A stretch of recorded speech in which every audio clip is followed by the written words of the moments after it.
Hiki ni kizazi kipya cha watumishi.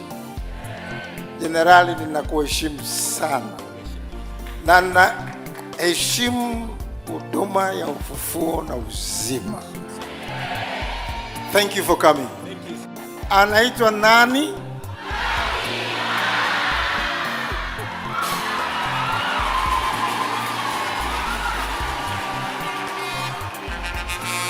Mtumishi wa Mungu huyu amekuwa faraja kwangu kwa miaka mingi.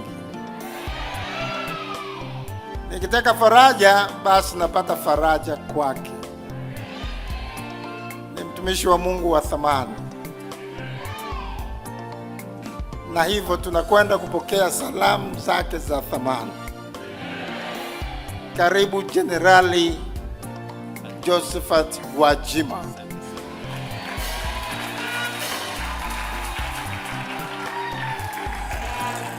Asanteni sana. Ningependa kuwashukuru watu wote, familia ya Full Gospel Bible Fellowship. Kwa dakika chache tu hizi ni utumie muda wangu vizuri sana. Ninajua mnafahamu kwamba baba yenu Askofu Mkuu Zakaria Kakobe ni mtu wa thamani kwenu kuliko jambo lolote. Najua mnafahamu hilo.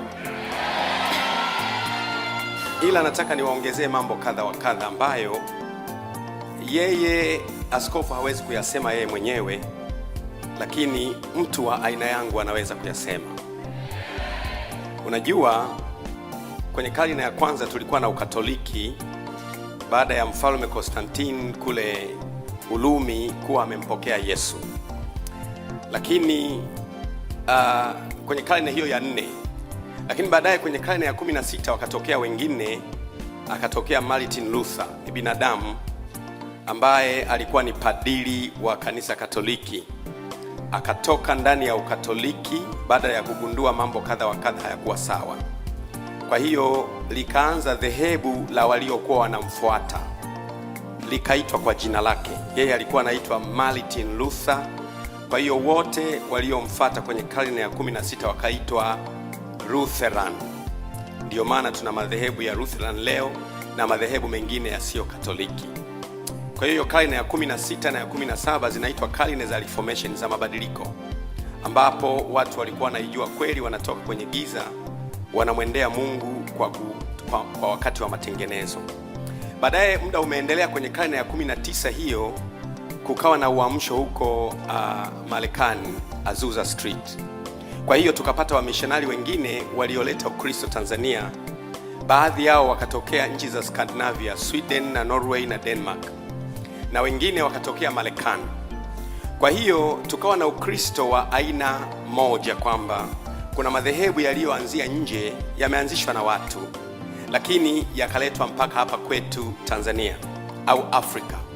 Kwa hiyo kukawa na makanisa ambayo muundo wake au modality zake zimeanzia Ulaya, na mengi tamaduni zake, mira yake, ibada zake ni ibada zinazotosheleza matakwa ya watu wa Ulaya. Lakini hapo katikati kulikuwa na askofu mmoja wa kanisa Katoliki anaitwa Mfalme Henry wa 6, ambaye na yeye kwa sababu alitaka kuoa akatoka ndani ya kanisa Katoliki akiwa askofu, akaenda Uingereza akaanza kanisa linaitwa Anglican Church. Anglican kama unavyojua maana yake ni Anglo au kanisa la Waingereza. Nao likaenda namna hiyo, Waingereza wakasambaza makanisa yao kutoka nje ya nchi kuja huku kwetu. Kwa hiyo tukawa hapa Tanzania tuna makanisa ya kiroho ambayo asili yake mengine nchi za Scandinavia, ambayo mengine asili yake ni Marekani. Kwa utamaduni huo sasa tukalelewa tukiwa tunajua kwamba hivi ndivyo ilivyo. Lakini hatukujua jambo moja, kwamba uamsho huu wote wa waliotoka Marekani ulianzishwa na mtu mmoja Mwafrika mweusi anaitwa Joseph Semui, na wengine ambao Mungu aliwagusa. Kwa miaka nenda rudi, Mungu huwa hafanyi kazi na organization au taasisi. Mungu huwa anafanya kazi na mtu anakuwa, baadaye anakuwa taasisi. Kwa hiyo Mungu huwa yuko interested zaidi na watu. Kwenye organizations hizi zinafata caliber au zinafata jinsi watu walivyo. Na ndio sababu sasa hapa Tanzania tukawa na madhehebu karibu yote, hebu sema yote, yaliyoanzia Ulaya, yana katiba za Ulaya, yana namna ya kuabudu Ulaya, na waanzilishi wake ni wa Ulaya. Lakini baadhi ya miaka sasa Mungu akamuinua Askofu Zakaria Kakobe hapa kwetu Tanzania.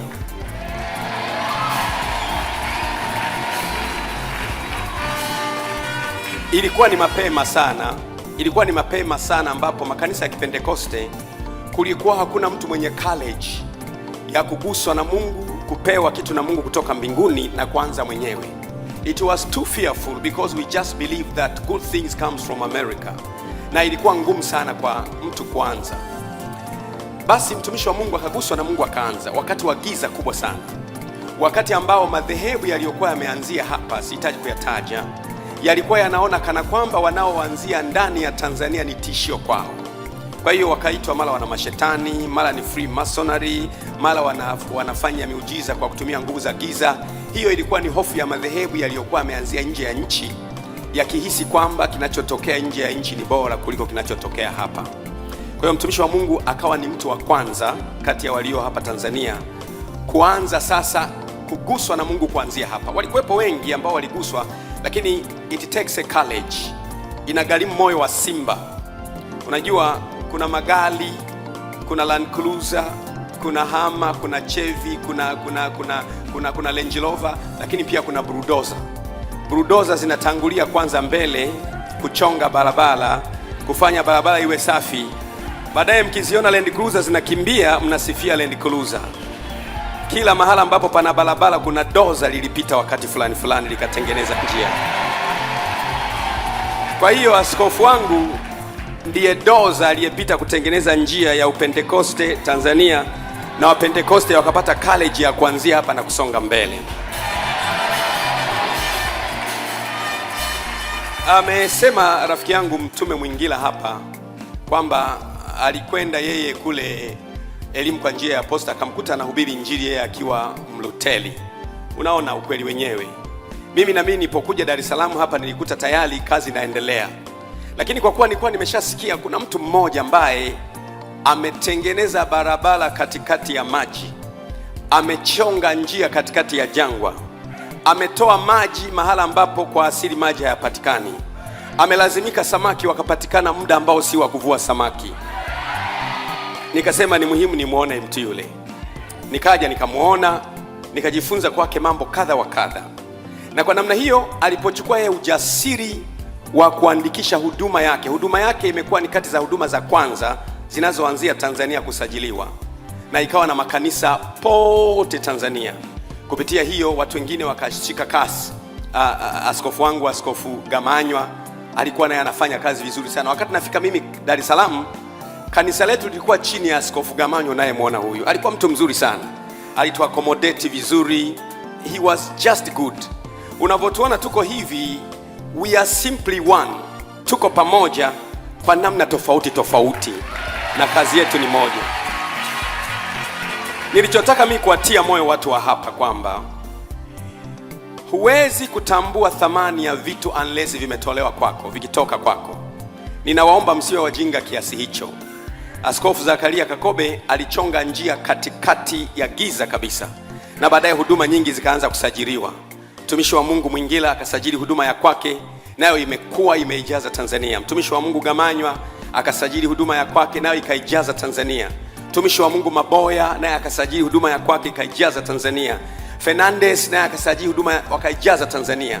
Tukafuata na wengine pia tukasajili huduma zetu, tukaijaza Tanzania. Lakini kutoka kwa mtu mmoja aliyeonyesha njia mahala pasipo na njia, kutoka kwa mtu mmoja aliyechonga barabara mahala waliposema haiwezekani kupita. Nataka niwatie moyo, mna baba wa thamani kuliko mnavyofikiria.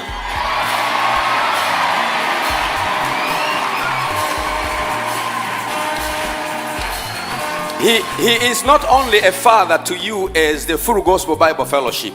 He is also a father of other ministries around the world and around Tanzania. Ni baba wa watu wengi sana.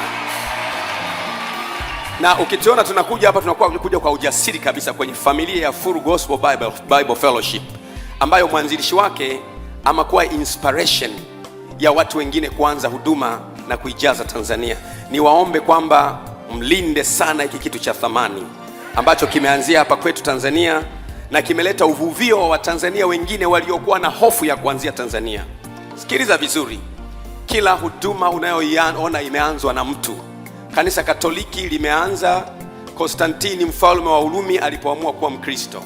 Kanisa la Lutheran limeanza Martin Luther padili alipoamua kuondoka na kuanza Lutheran. Kanisa la Anglikana limeanza pale mfalme Henry wa sita alipoamua kuondoka na kwenda kuanza Uingereza.